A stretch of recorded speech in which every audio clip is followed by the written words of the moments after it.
नमस्कार दोस्तों, मैं हूं आपका दोस्त करण सिंह धनखड़। दोस्तों, आज फिर एक बार बात करेंगे रोहतक के सेक्टर 34-35 में हो रहे भूमि घोटाले की। गोचरण भूमि पर जो डकैती डल रही है उस पर बात करेंगे।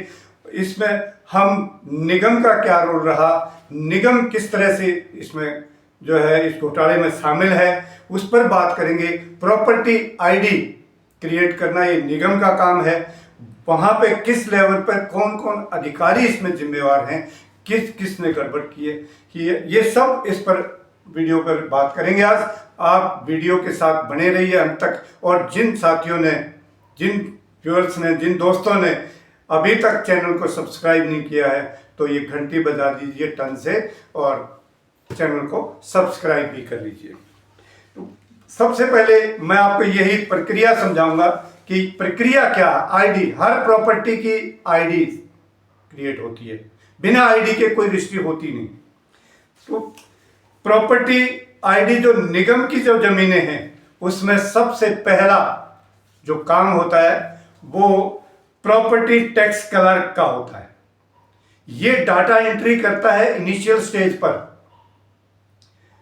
इसकी पूरी जिम्मेवारी होती है कि कोई भी गलत डॉक्यूमेंट एंट्री ना हो। पूरी तरह से सर्टिफिकेट, कागज, जमीन के पीछे कौन मालिक था, म्यूटेशन हुई है नहीं, ये सब पेपर्स देखना इसकी जिम्मेवारी है। उसके बाद इसको डाटा एंट्री करनी होती है। और इसके साथ ही फर्स्ट स्टेज में जहां से घोटाले शुरू होते हैं यहां पर सर्वे टीम की जिम्मेवारी होती है, क्योंकि जो प्रॉपर्टी टैक्स क्लर्क जो है, जो डाटा एंट्री करता है, उसका आधार होता है सर्वे टीम की रिपोर्ट। और सर्वे टीम की रिपोर्ट जो बनाता है वो है जेई या सर्वेयर। वो फिजिकल वेरिफिकेशन करता है जमीन की स्थिति क्या है, वहां पे बाउंड्री वाल क्या है, इस जमीन का नक्शा क्या है, ये सारी डिटेल और मौके की स्थिति के साथ ये टैक्स, प्रॉपर्टी टैक्स क्लर्क जो है उसको उनको रिपोर्ट देते हैं और वो फिर डाटा एंट्री यहां से शुरू होता है। सेकंड स्टेज पर अगर देखें तो उसके बाद नंबर आता है असिस्टेंट क्लर्क, असिस्टेंट या प्रॉपर्टी, अपना ये कह सकते हैं प्रॉपर्टी टैक्स का जो सुपरवाइजर है। ये थे क्लर्क जिन्होंने डाटा एंट्री की। प्रॉपर्टी टैक्स सुपरवाइजर या ऑफिस में जो क्लर्क होते हैं, क्लर्कों के ऊपर असिस्टेंट होते हैं, असिस्टेंट की इनकी जिम्मेवारी है।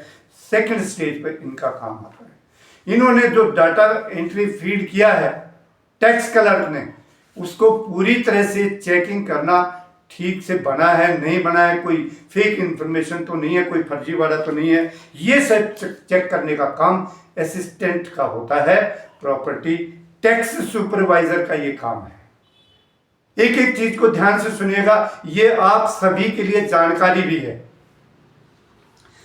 इसके बाद ये फाइल ज्वाइंट कमिश्नर के पास जाती है, निगम के ज्वाइंट कमिश्नर के पास। ज्वाइंट कमिश्नर की जिम्मेवारी होती है, वो इस फाइल को अप्रूवल देता है। बेसिकली पूरी इस प्रक्रिया को अप्रूवल देता है, ओके देता है कि ऑल इज वेल और गो हेड।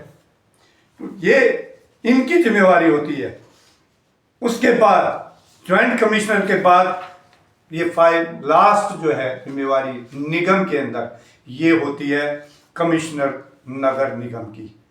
कमिश्नर नगर निगम जो है वो आईएएस होता है, आईएएस अधिकारी होता है, सीनियर आईएएस अधिकारी होता है।